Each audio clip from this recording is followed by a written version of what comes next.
Mac Pro, high-end 2.9, 12-core machine. But we actually found that using proxy media, there was no problems in our workflow.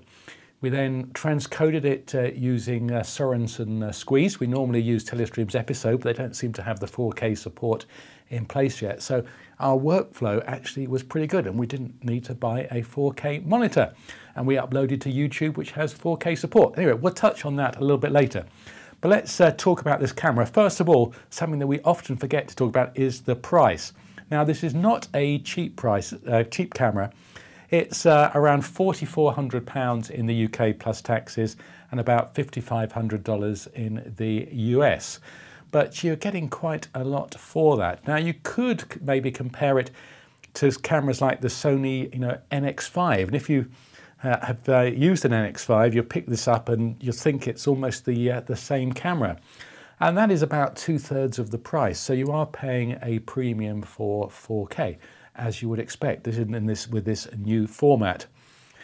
So it shoots 4K, it shoots what's sort of becoming known as cinema 4K, or 4096 by 2160. That's a 17:9 format, and also shoots UHD 3840 by 2160. And that's the format that most 4K monitors and TVs will accept. Sony also calls that, and other people also call that QFHD. The industry is tending to use the term UHD now for that. It doesn't just shoot in 4K, of course, though. It does shoot in 1080p up to 60 frames per second. So that is available as well. And interestingly, some of the stuff we've shot at 4K and then has been sort of transcoded to 1080 almost looks better than the original 1080, and there are some technical reasons for that we're not going to go into, but do a search out there on that if you're interested. So the recording format is XAVC. This was first brought to the market by Sony with their PMW F55, and that, as I mentioned earlier, records at 500 megabits per second if you're shooting at 50 frames per second, or 600 megabits per second if you're shooting at 60, or I guess I should say 59.94 for those living in NTSC land. It records onto XQD cards, and when we have a quick tour of the camera, we'll look at those slots. Now, talking about those XQD cards, before we give it a tour, this camera has got a 32 gigabyte card in it. Now, when you're shooting HD, you think you've got 32 gig. Well, that is pretty good. But on this, shooting in 4K, that only lasts about 12 minutes. So one of the things you do have to think about is how many XQD memory cards that you need. You need very fast memory for this. In a future upgrade, they are going to support an AVC HD with an SDHC card. The slot is there, but I haven't been able to find out when that upgrade is going to be available. I don't think it's available at the moment. So let's have a closer look at the camera. So a quick tour around the camera. One of our favourite features on any camera these days is the lens cover. This is a switch and not the old cap. A G series lens. This is the same lens as used on other cameras. Great lens, and we very much like this. This is a fixed lens, you can't change it. Obviously, 3-ring operation. You've then got some assignable buttons at the top.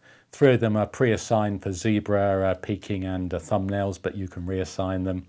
3 different neutral density filters. We were shooting outside this morning, so we've been using the neutral density filter. Auto, manual focus, and push for auto when you're in manual mode.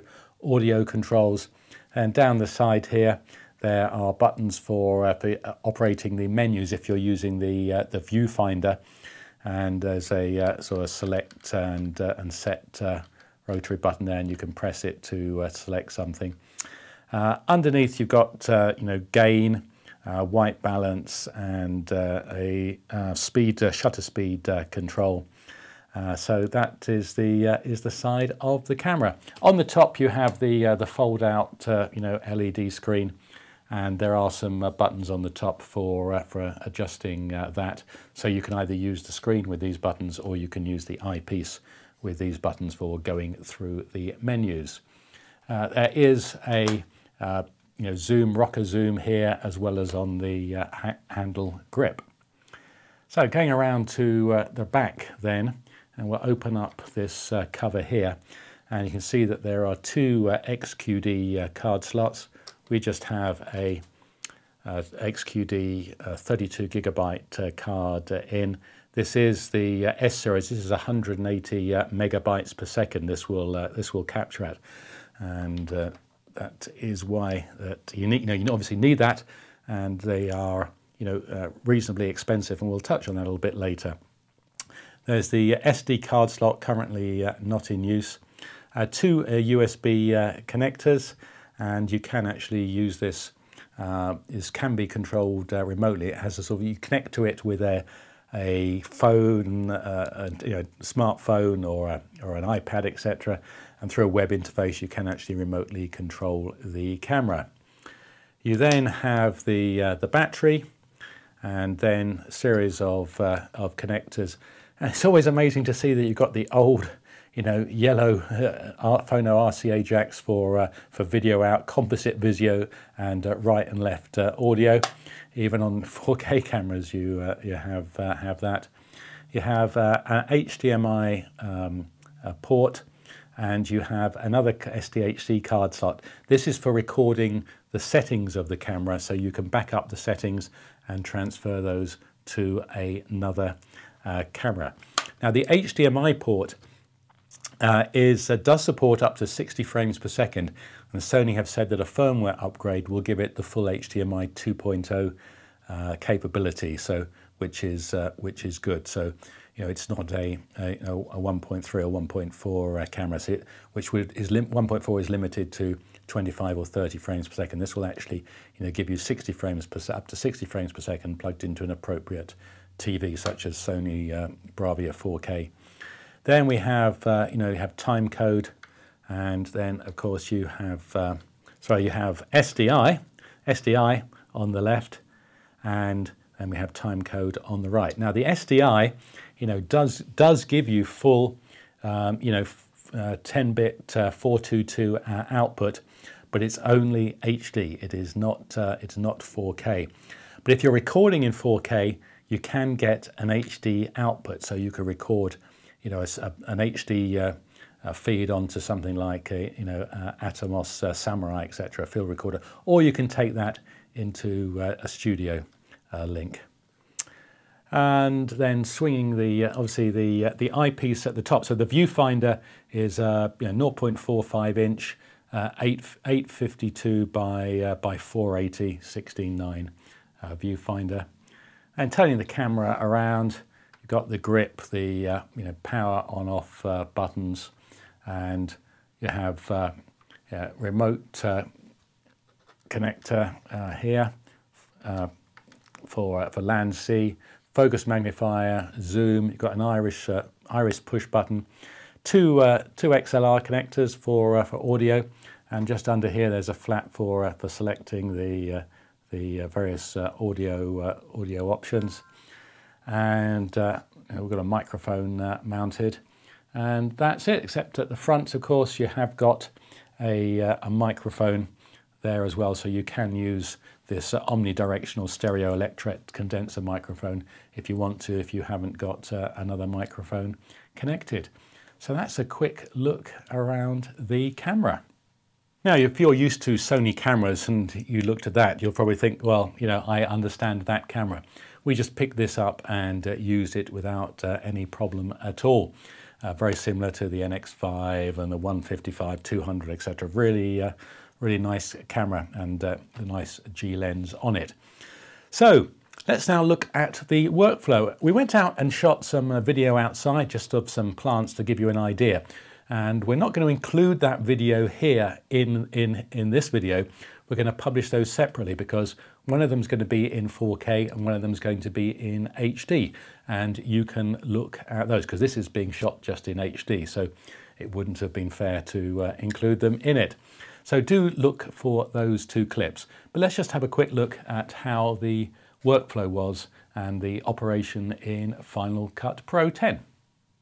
We shot test clips on the PXW Z100 in both 4K and in HD, and we've created two little videos which are on YouTube, which you can look at when you've finished watching this video.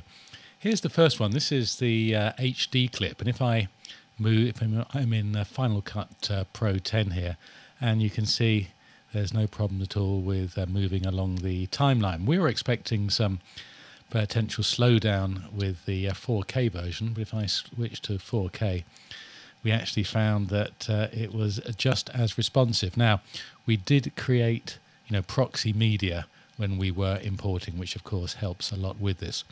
But we found that our, thoughts that we might have problems with the workflow really were unfounded. All we had to do was go to the Sony website, include a driver which helps convert the files from the camera. We plugged the camera in using a USB and just went up to the normal file import mode, imported them from the PXW Z100 without any problems at all. Obviously, the 4K clips are a lot larger, so you do have to allow some time for that import. And the same with export. Sharing takes a little bit longer. But the actual editing really was pretty quick, so we were very pleased with the overall workflow. Now, as I said, the two video clips are on YouTube already. Now, we have shot some other stuff in 4K. Our StudioTech UK studio tour is on the website, and that's actually in 4K, shot with the PXW Z100.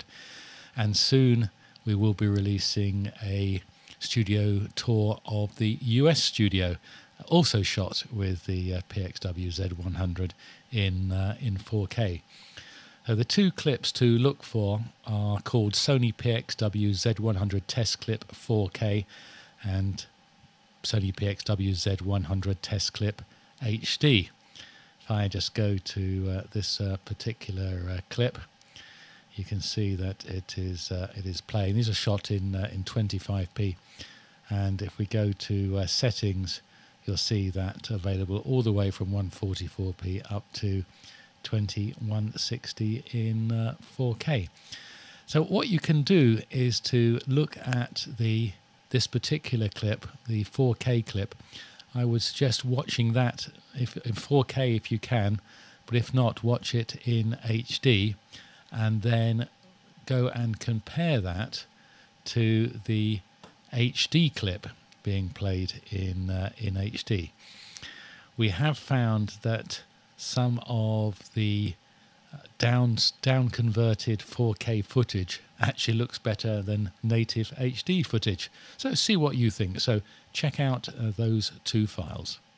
So from a workflow perspective, we didn't have to buy any equipment, and our infrastructure just worked as it was, and we were pleased with that. So do check out those two videos.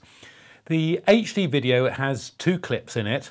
The first is shot on manual, the second is shot on auto. The 4K video has three clips in it.